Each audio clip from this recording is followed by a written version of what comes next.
Today we'll talk about how can you disable this sign or know how you can do that on your Talkie app. So you just follow this ways, then it's going to work with you.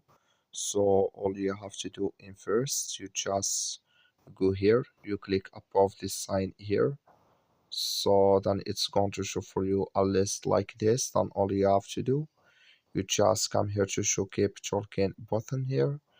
So then you just click here in this sign or this color, like you see here, color it's gone. That's mean show capture cam button, it's disabled with us now, like you see here. So that's all you have to do to disable here show capture cam button. So that's all you have to do now. I wish now you are get it. So you just follow this ways here, then it's going to work with you. That's all you have to do. I wish now you I get it. That's all.